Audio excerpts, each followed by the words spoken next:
Dentro del curso virtual de Introducción a la Ingeniería Civil, hoy vamos a hablar del tema estructuras. La ingeniería estructural es una rama de la ingeniería civil que atiende, las estructuras. También vamos a ver hoy algo sobre centrales nucleares. La estructura tiene una función primordial: transmitir las cargas desde donde actúan a los apoyos. Y ese es el efecto que da estabilidad a toda la construcción. La estructura tiene básicamente tres objetivos. Uno, resistir, o sea, sostener, mantener y permitir que la construcción sea segura. Otro objetivo es mantener la funcionalidad. Esto es tener deformaciones pequeñas que no cambien el uso de la construcción, tener ausencia de vibraciones, en fin, de todos los efectos que harían poco útil, digamos, el uso de la construcción. Y hay un tercer objetivo que es durar. O sea, la estructura tiene que tener una vida útil suficiente como para sostener la vida útil de la construcción total.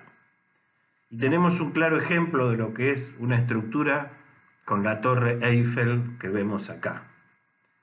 La Torre Eiffel es una estructura que tiene mucho tiempo. Acá vemos que fue construida a fines del siglo XIX, o sea, hace 130 años. Es mucho tiempo. Y fue hecha para ser provisoria, para ser usada durante una exposición y finalmente para ser desarmada.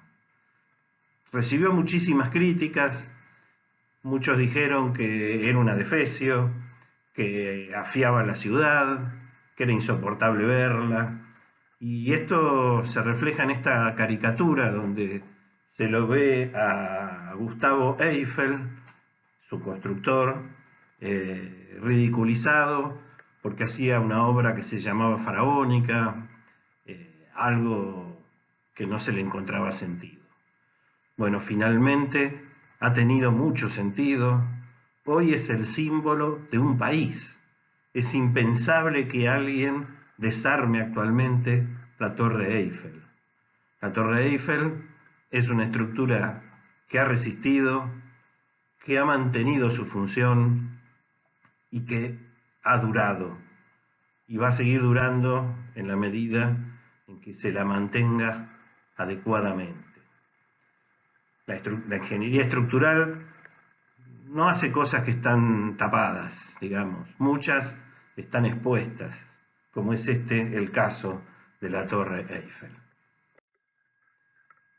Y dentro de la ingeniería estructural, digamos, tenemos aspectos sencillos y aspectos complejos. Trabajamos con modelos, como se vio en la clase de incertidumbre. Y esos modelos también pueden ser muy sencillos y algunos son muy complejos. La matemática ayuda a la resolución, la física nos enseña cómo interpretar el fenómeno que estamos viendo y en esencia hay un arte. El estructuralista hace un arte al conseguir la mejor solución, o por lo menos la mejor que puede obtener para hacer la estructura. Acá vemos un modelo muy sencillo de estructura, o digamos, un modelo de una estructura muy sencilla. La viga simplemente apoyada. Es una barra, un cuerpo sólido que tiene un eje que la define, rectilíneo en este caso. Esa barra tiene apoyos, que es la vinculación con el complemento, con el resto del universo. Acá tenemos un apoyo fijo, en este otro extremo tenemos un apoyo móvil, y acá vemos la acción de una carga y dibujado de una manera exagerada la deformación. En general, no solemos ver deformaciones de esta magnitud en una estructura. En general, las deformaciones son tan pequeñas que el dibujo de la estructura sin deformar y el de la estructura deformada prácticamente coinciden. Si viéramos deformaciones muy grandes, seguramente la gente se asustaría. No es el caso, pero es importante comprender cómo se deforma una estructura. Aquí tenemos una situación que llamamos de flexión, o sea, hay un elemento recto que se curva, cambia su curvatura, y eso es fruto de la función que está haciendo la estructura, que es transmitir esta carga hacia los apoyos.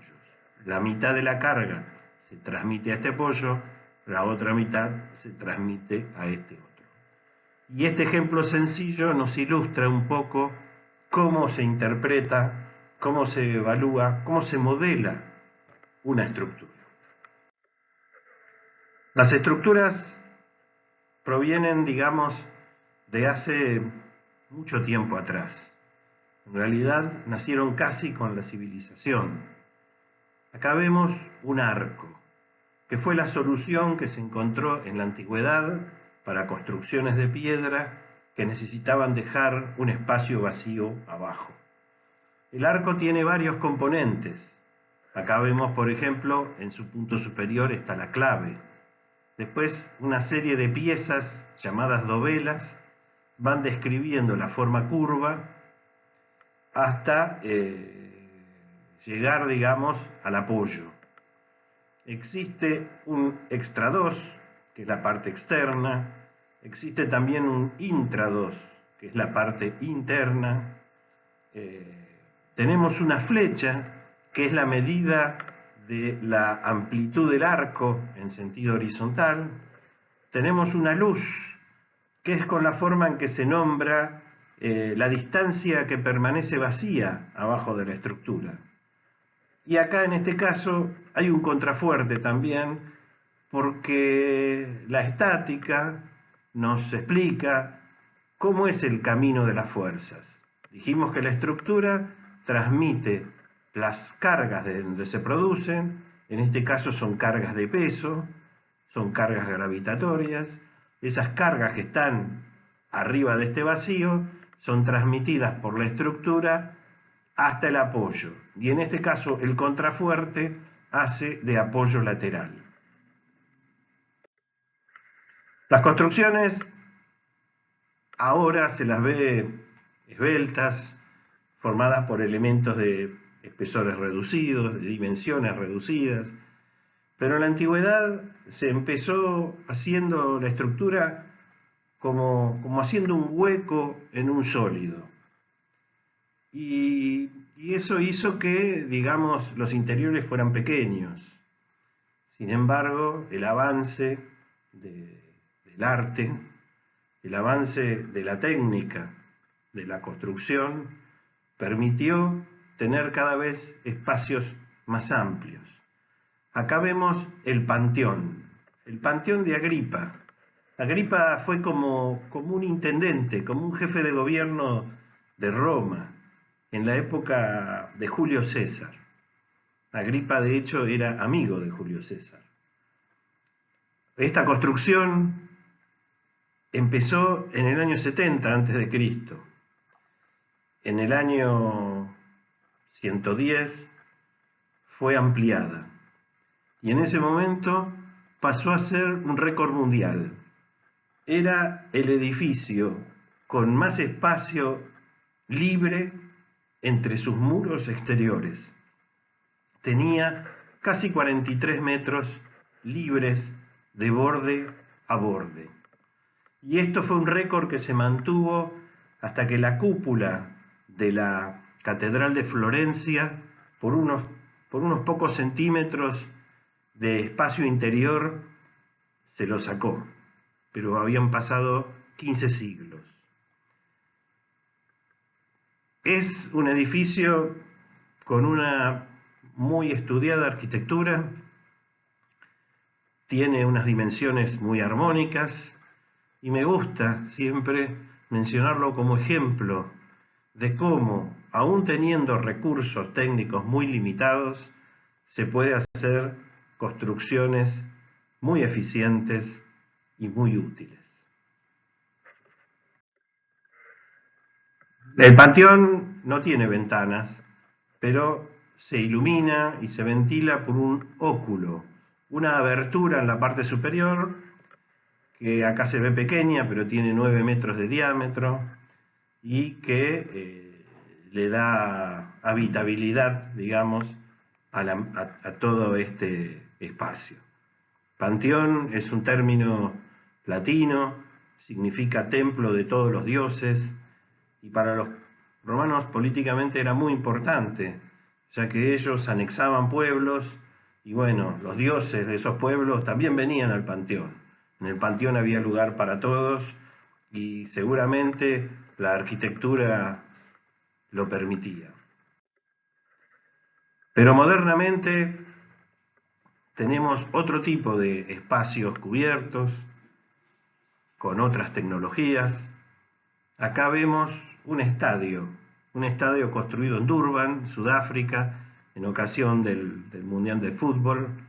Tiene pocos años, pero es una construcción también notable y por eso la quiero mostrar. Acá vemos el estadio de noche, iluminado. Acá vemos una vista aérea del estadio y noten que esto es un estadio de fútbol con las dimensiones correspondientes. Este arco en forma de Y sostiene toda una familia de cables. Esos cables se unen, algunos con función portante, o sea que sostienen, otros con función estabilizante, o sea que conservan la forma, sosteniendo una cubierta sintética de Dacron que permite cubrir todas las tribunas. En esta vista interior apreciamos cómo es la familia de cables que sostienen, los cables portantes. Vemos el distinto juego de los cables estabilizantes. Vemos la cubierta de Dacron.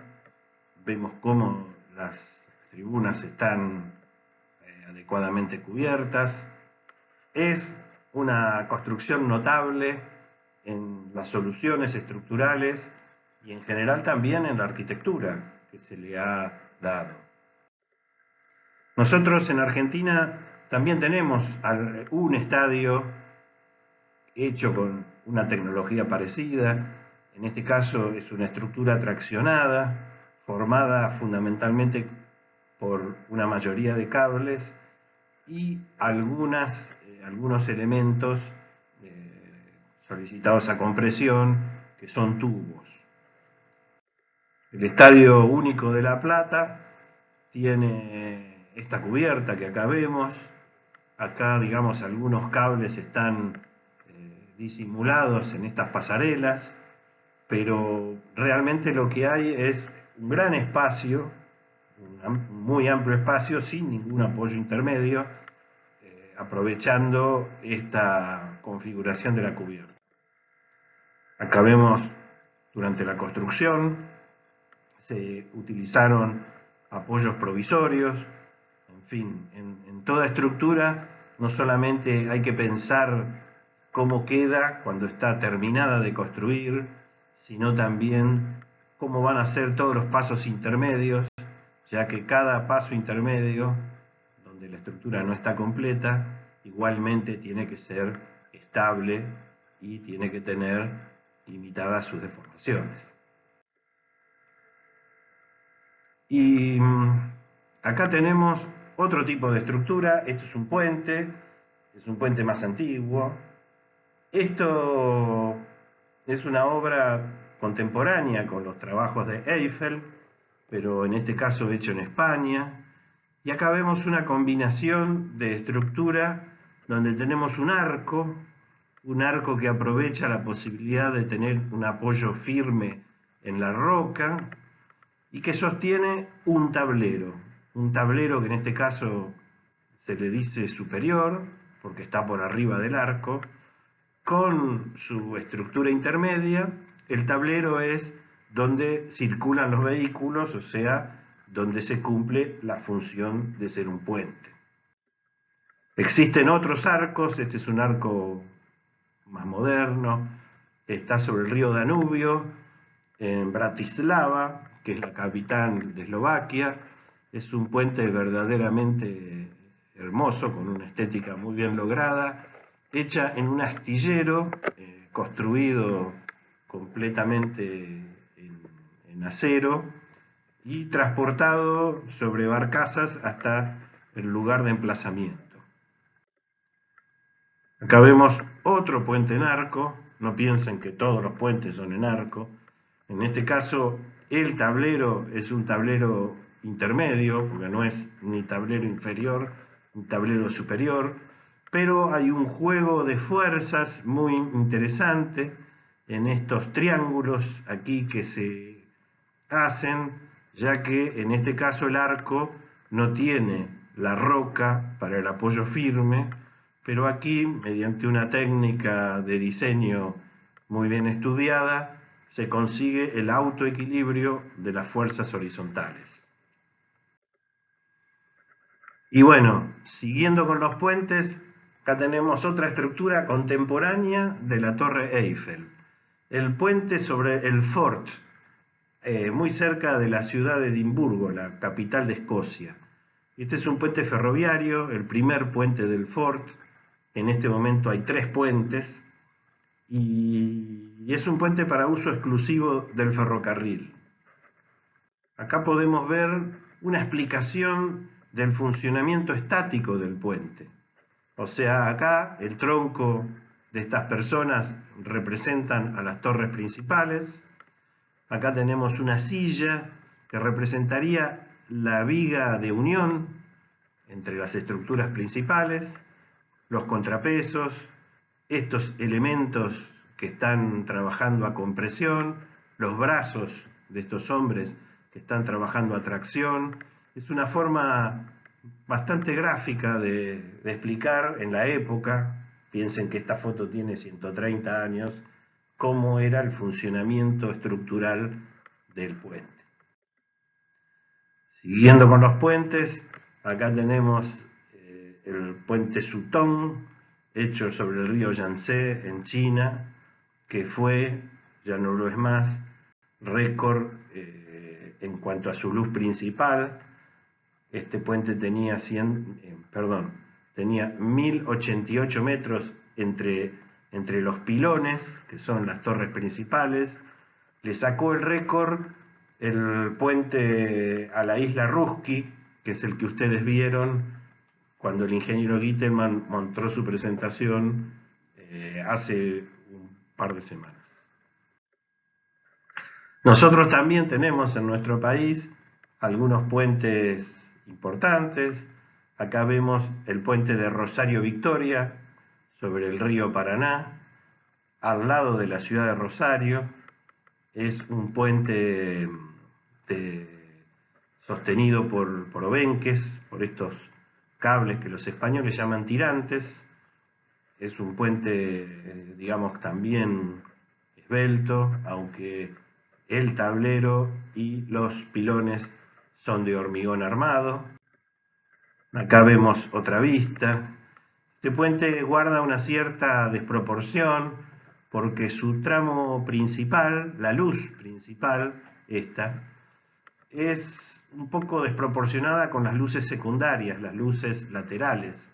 Eso se debe a que cuando estaba por terminarse el proyecto, se temió que un barco chocara contra las pilas, entonces cada pila se desplazó 10 metros hacia los apoyos sin cambiar la posición de los apoyos, y acá se construyeron estas defensas que sirven para, como el sacrificio, si se llega a producir el desvío de una embarcación, choca primero con la defensa, manteniendo protegida el pilón, la torre principal.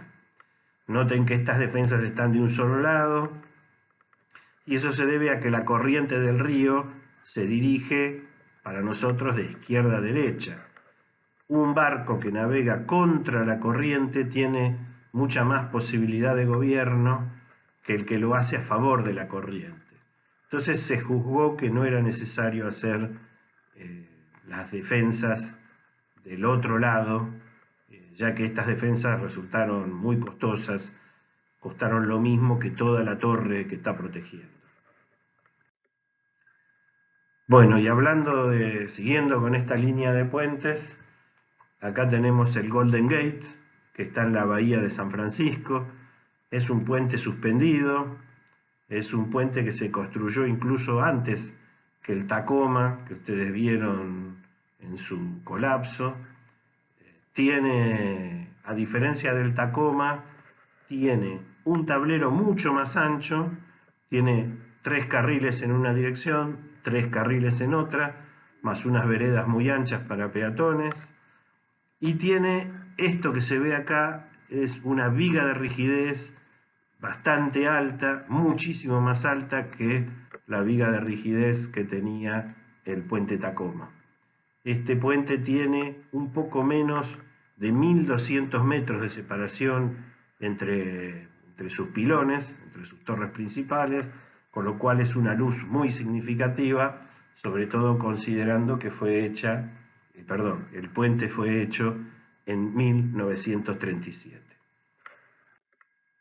El puente a su vez tiene unos cables de suspensión, los cables principales, que requieren, digamos, un anclaje muy importante porque llegan con una componente de fuerza horizontal muy grande a los estribos.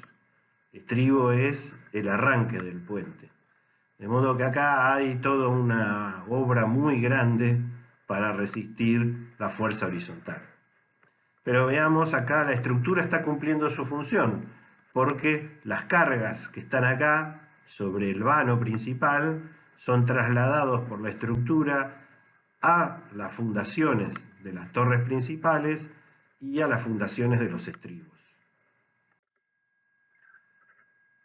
Bueno, este es otro puente más, este está en Suiza, es un puente denominado extradosado, porque se caracteriza porque tiene también cables externos, pero sobre unos pilones de muy poca altura, y funciona, como ustedes van a ver más adelante, como una especie de pretensado externo. Es un puente muy logrado en su estética. Bueno, este es otro puente también suspendido. Es una obra que yo diseñé en Ecuador, en la localidad de Coca.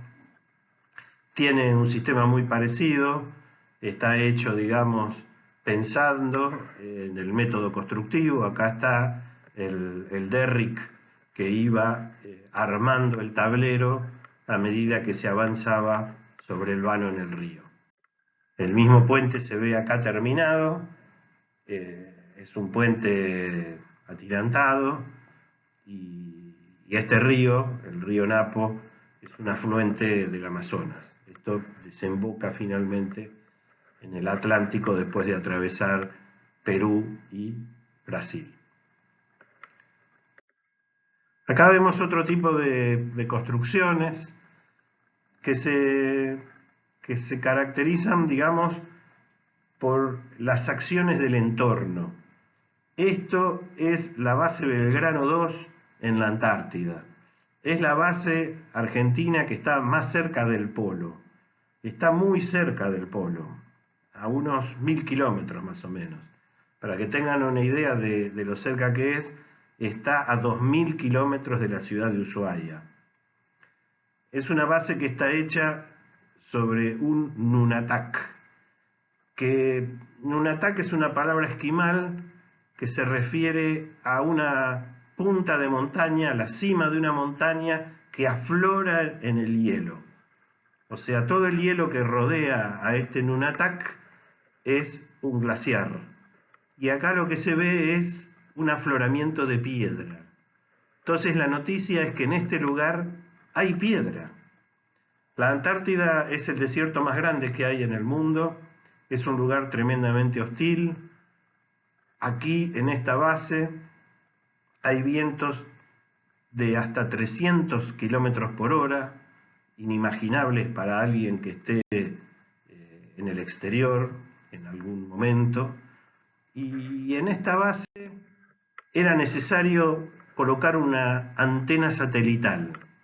La antena satelital está acá protegida por una caparazón que se llama radome, que es muy común en aquellas antenas que están expuestas a un ambiente muy agresivo. Y vean, este radome con su antena interior está sostenido por una estructura metálica que apoya en una plataforma y está lastrada con las mismas piedras del lugar. ¿Eso qué significa, digamos? Que para hacer esta estructura se pensó en las condiciones del sitio. O sea, si esto se hacía de hormigón, había que transportar todo el material. Todo el material quiere decir todo el material, la piedra, la arena. Incluso acá lo único que hay disponible es nieve. O sea que si uno quiere agua necesita combustible para derretirla. Esto permitió, digamos, ahorrar en el transporte hasta el sitio mucho con relación a que se hiciera con una estructura de hormigón. Tenemos otra vista, acá se ve el inmenso campo de hielo, todo tiene que estar atado y sujetado porque los vientos son muy fuertes, la variación térmica también es muy grande. O sea, no hay que olvidar, aparte de las cargas, de los pesos, de las sobrecargas, que toda construcción está expuesta a la acción del medio ambiente. Bueno, acá tenemos una torre que sostiene antenas, pero que está hecha con un especial cuidado por la estética. Esta obra es del ingeniero arquitecto Calatrava, el mismo que hizo el Puente de la Mujer en Puerto Madero. Y noten que las antenas usualmente son estructuras feas, son estructuras hechas para cumplir un propósito, digamos, sostener equipo de comunicaciones, pero no tienen estética. Acá realmente la estética está muy bien lograda en esta torre que está en la ciudad de Barcelona. Otra torre de comunicaciones, en este caso en China, es una torre que se destaca fundamentalmente por su altura, tiene más de 600 metros, pero además tiene una estética muy bien lograda, con esta forma de hiperboloide de una napa, y es una estructura destacada. No todas las estructuras son puentes, todas las construcciones tienen una estructura, y la construcción de antenas o de edificios de gran altura también es una actividad muy importante de la ingeniería estructural. Bueno, algunas veces las cosas no están altas, sino que están bajo tierra. Acá vemos el desarrollo de una planta potabilizadora, el establecimiento Aguas del Paraná, que está en la frontera entre Escobar y Tigre, y que está hecho para suministrar agua potable a todo el Gran Buenos Aires en zona norte. Hay una serie de estructuras, hay tanques, hay recipientes, hay edificios con bombas, hay edificios de filtros, muchas construcciones, cada una con su estructura. ¿Cómo llega el agua hasta acá? Bueno, el agua llega en un acueducto subterráneo de unos 14 kilómetros de largo, que fue hecho por dos máquinas tuneleras. En el centro del futuro túnel se construyó esta gran excavación que se denomina pozo de ataque, Y acá se bajaron las tuneladoras y empezaron una hacia el Paraná de Las Palmas y otra hacia la planta potabilizadora, construyendo el túnel que trae el agua cruda del río hasta la planta potabilizadora. Hay otras obras subterráneas también muy interesantes. Esta es la estación Echeverría de la línea B, antes de entrar en servicio. Es una obra que tiene una característica muy particular. Muchas veces hay restricciones para la construcción. Por ejemplo, esto está hecho abajo de una avenida con circulación permanente de vehículos, y bueno, había que construirla sin interrumpir la circulación. Eso se ha hecho mediante una tecnología que se denomina cut and cover, que sería, digamos, hacer el techo por etapas y después sacar la tierra que se encuentra, el suelo que se encuentra por debajo. Varias de las estaciones recientes de subterráneo se han hecho con esta tecnología.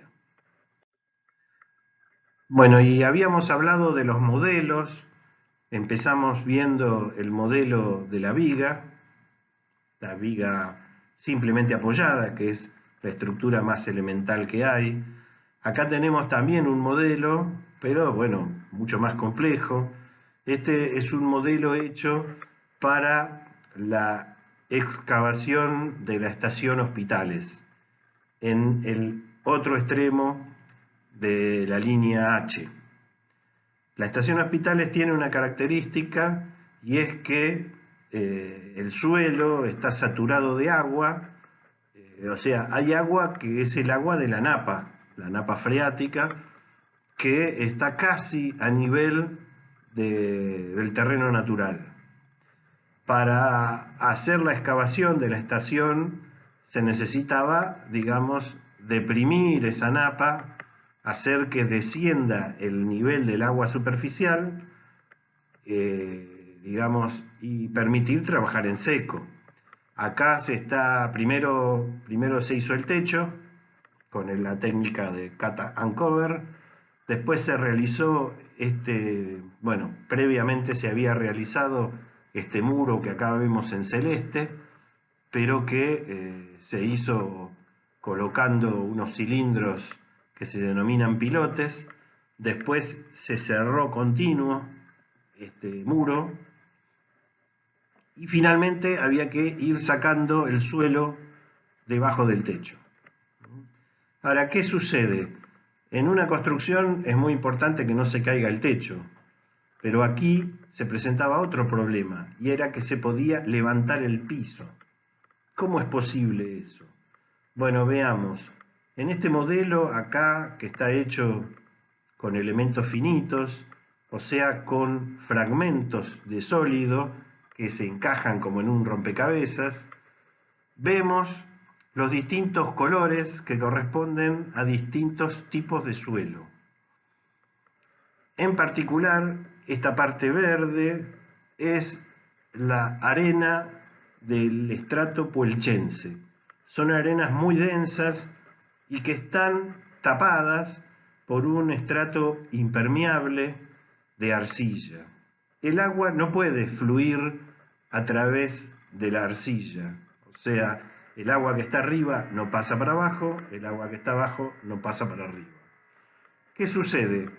Cuando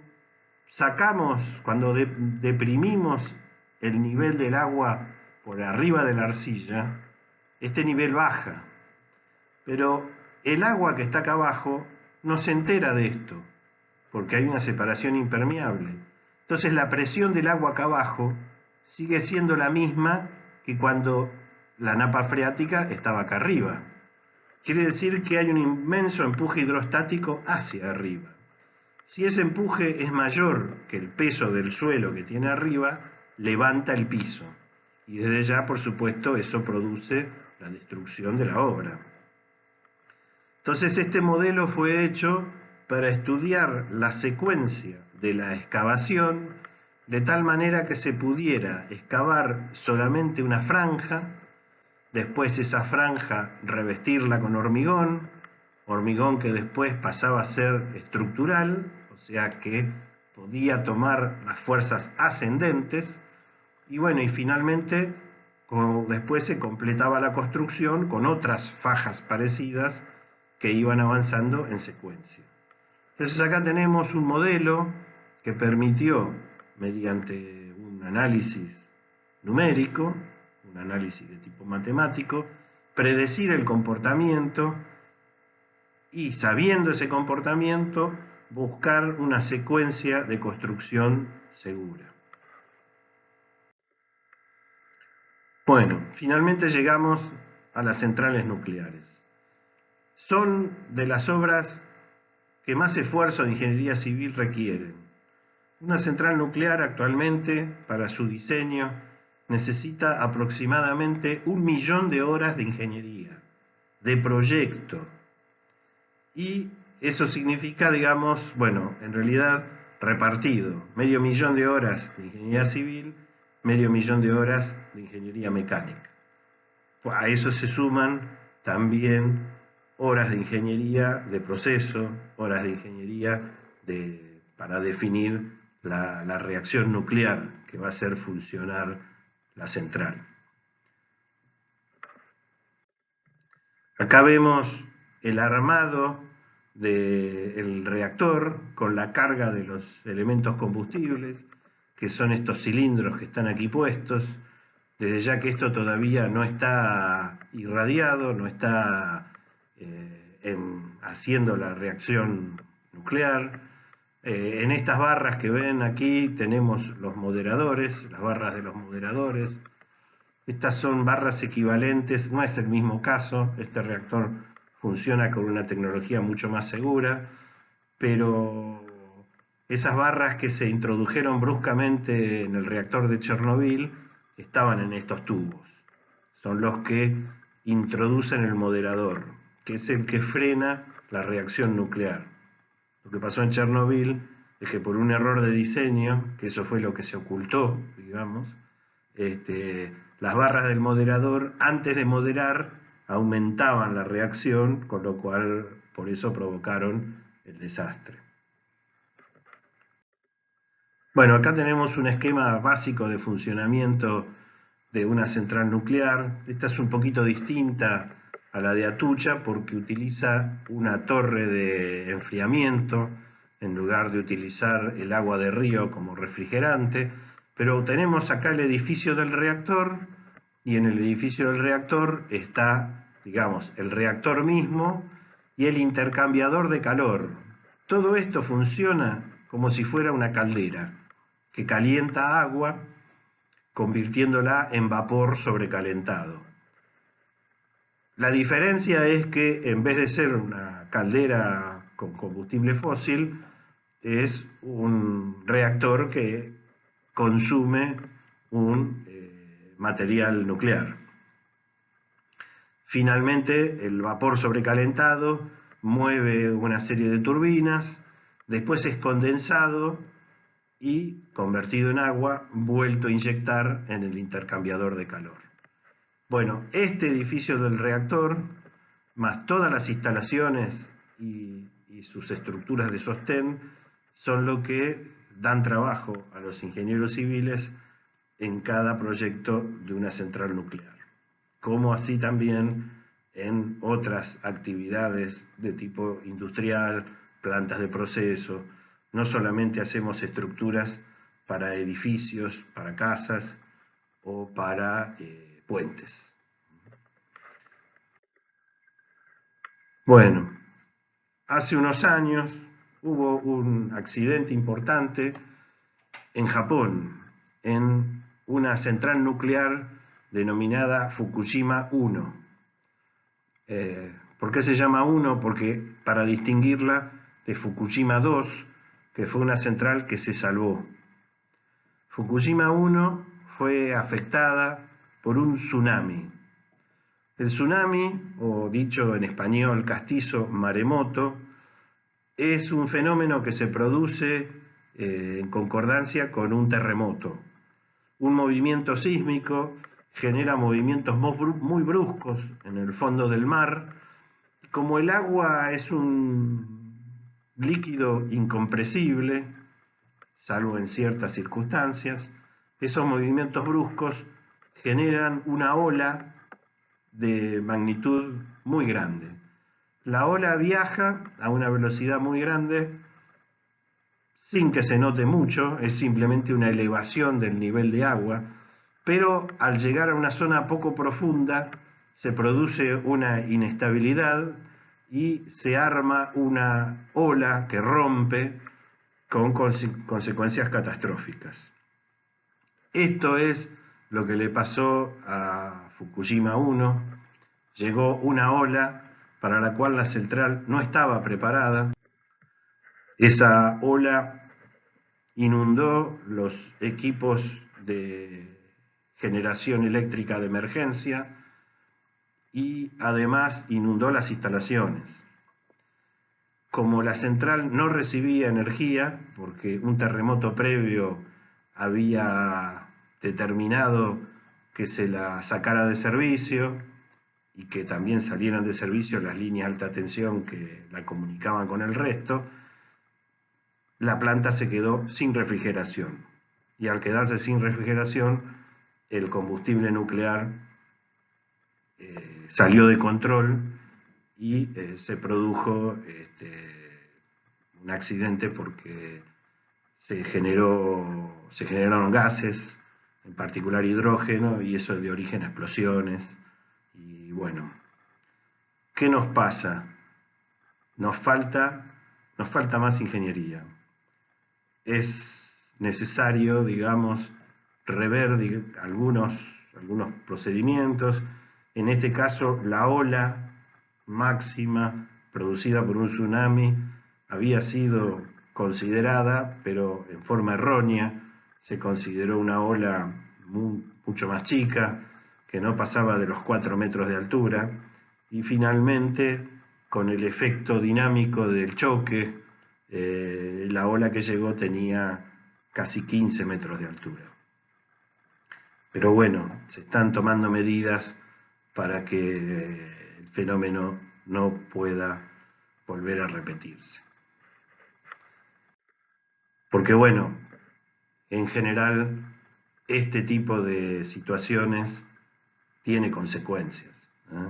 Acá vemos el control de radiación que se le hacía a la población vecina a Fukushima, en particular a este niño al que se le mide la radiación. Con esto cerramos la explicación de estructuras. El accidente de Fukushima no fue exactamente un problema estructural, pero sí un problema que afectó a la ingeniería civil, que nos deja enseñanzas para mejorar en el futuro. Gracias por la atención.